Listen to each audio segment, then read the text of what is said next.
I knew I needed resources if I was going to track down Roscoe Bob Bryant, and hunting Plummer looked like a good way to get rich quick. As the local vigilantes exposed him as the leader of the bandits, and put a generous price on his head. Plummer rallied his gang to plunder one last gold mine before making their escape, and that's where I thought I'd find him.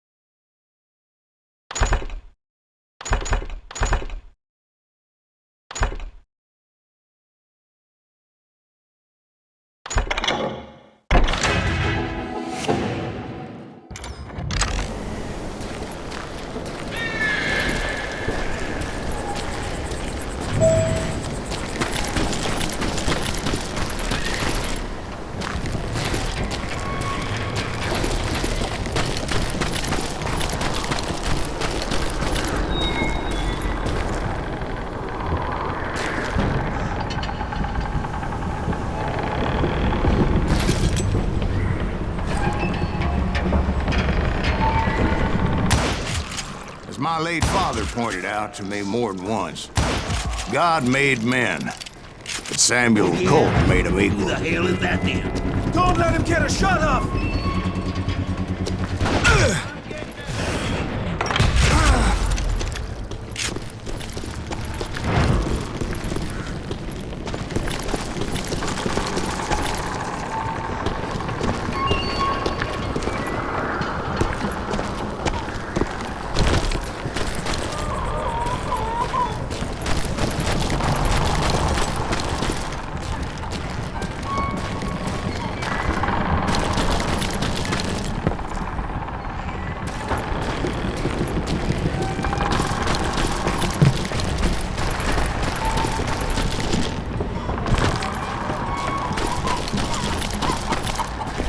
I knew that dynamite wasn't mine, so I decided the polite thing would be to return it.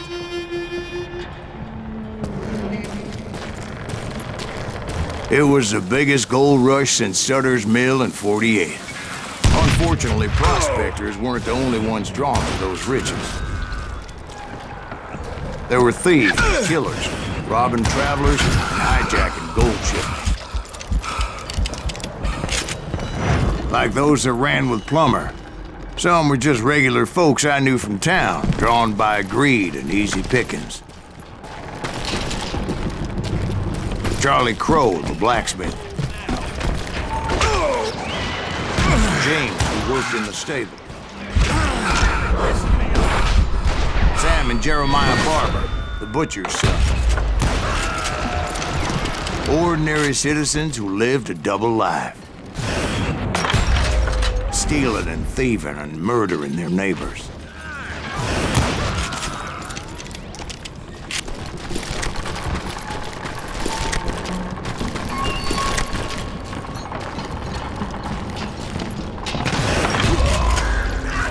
Of course, the rest were veterans of the Civil War. Stone-cold killers trained on the bloody fields of Shiloh and Antietam. Plummer had a lot of men on his payroll. A hell of a lot. That son of a bitch pretended to protect the public with one hand while stealing them blind with the other. He set up a defensive perimeter which I had no idea how to breach. More run out of his misery. Dangerous, desperate individuals. I was outnumbered and in way over my head, but I was too damn stubborn and stupid to realize it. They must have thought I was touched. Or had some kind of death wish, seeing as there were barrels of gunpowder everywhere. Watch out for the goddamn gunpowder!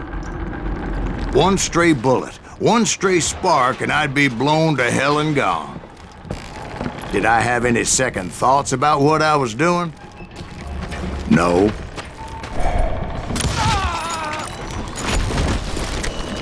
I thought I was some kind of hero.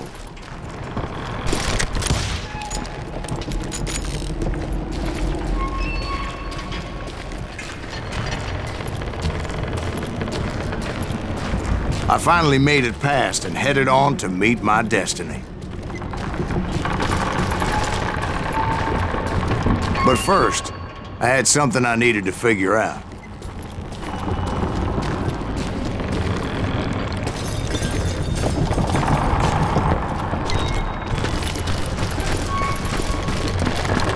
I had a few ideas on how to get into that mine, but once I made my decision, I knew there was no turning back. So my first thought was to enter the nearest mine portal. I saw an entrance. Made sense.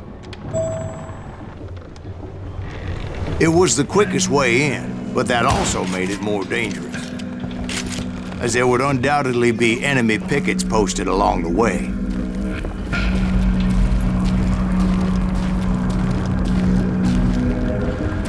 Can't hide forever!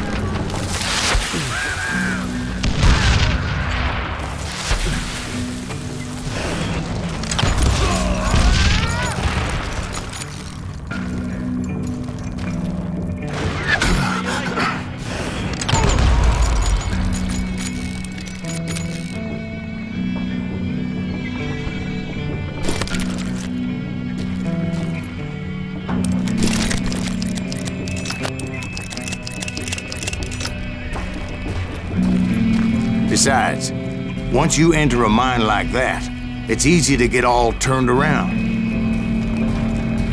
And that confusing maze of corridors wouldn't even be the worst of it.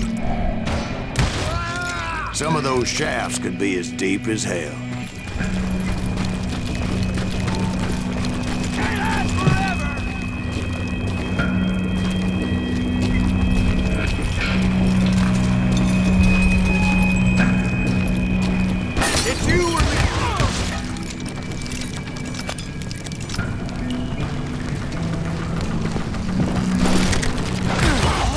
A single stumble or misstep can easily end in a deadly plunge to oblivion.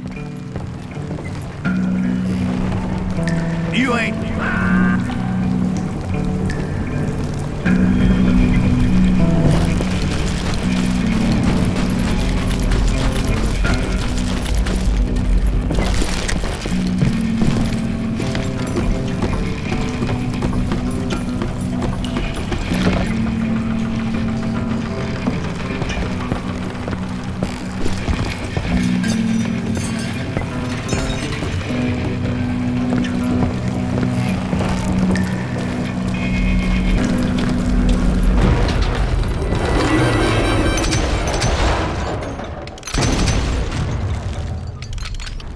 I would just need to be careful not to blow myself to Kingdom Come.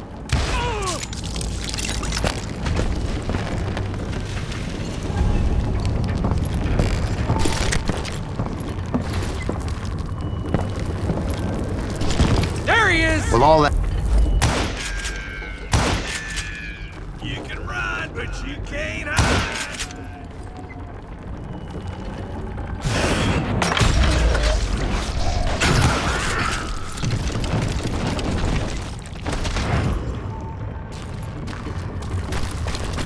One wrong bullet could have turned that mine into a dad-blasted tube.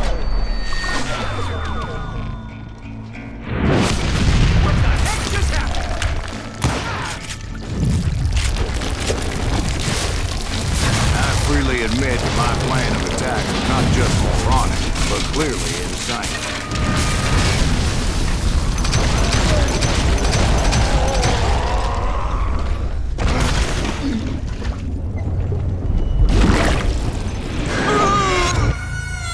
It's a good thing that I abandoned that ridiculous plan before I even tried it. Instead, I spotted a ladder, a way into the mine from the opposite side.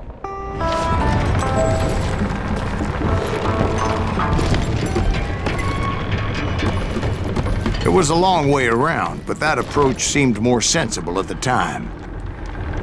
Of course, being I had a problem with heights, that scaffolding scared the bejesus out of me. Climbing down that ladder required some caution, because even though I had a younger man's reflexes, no man can dodge a damn bullet while climbing down a rickety ladder. I needed to make a leap of faith. Which ain't easy when you're suspended between heaven and hell.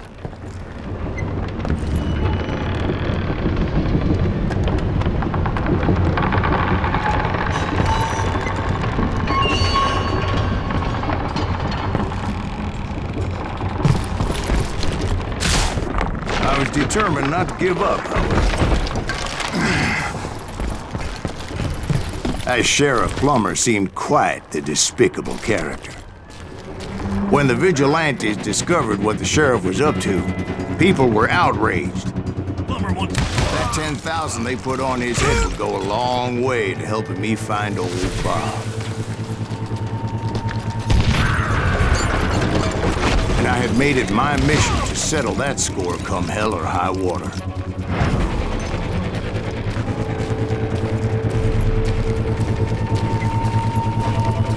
But first, I would have to make a choice. Take the elevator or climb the ladder.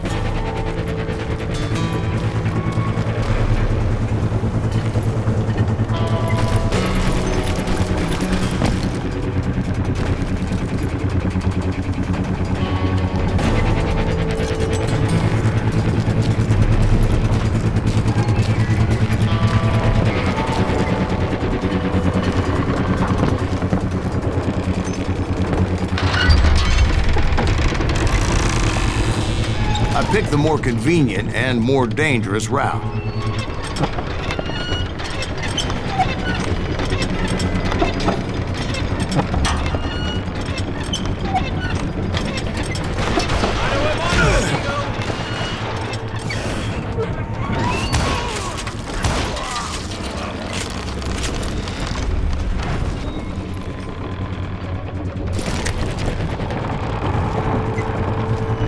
Plummer was a mad dog killer, and the people of Nevada City deserved better. Nevada City?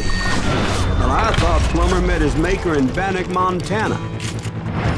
Right, well, he was the sheriff of both places at one time or another, but that's neither here nor there. The point was, taking him down would save a lot of lives, including my own.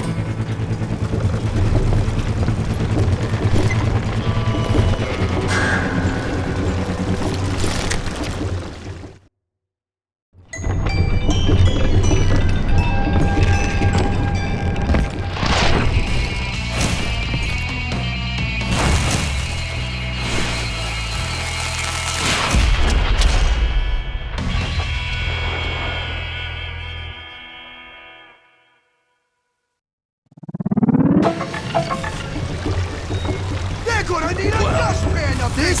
It's just getting worse and worse for you. Hey. Henry Plummer was clearly unhinged, and I could see right away that this was gonna take some doing. You can shoot! What can you aim?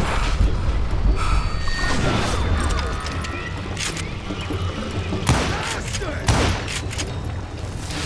I got a lot more dynamite than you!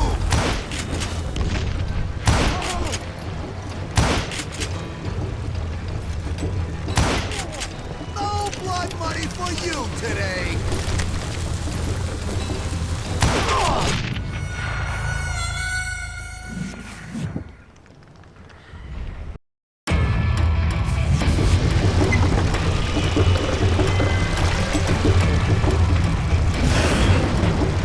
Take this, you son of a bitch!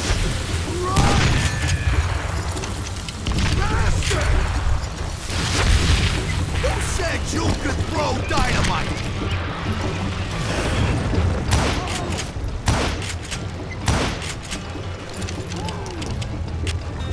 You can shoot!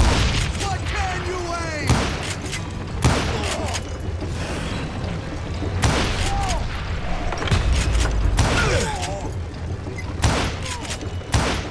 This is our goal.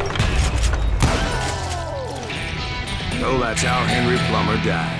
Him and his crew were worth their weight in gold. And now, I was officially a bounty hunter.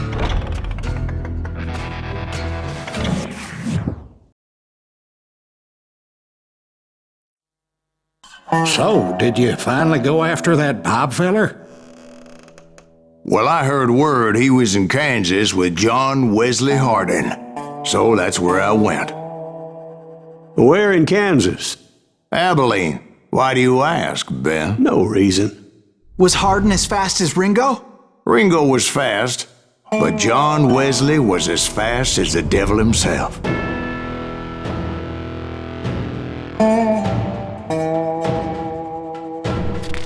Hell, he killed his first man at 15. From that day forward, he had a price on his head and wouldn't back down for nobody, not even Wild Bill Hickok himself.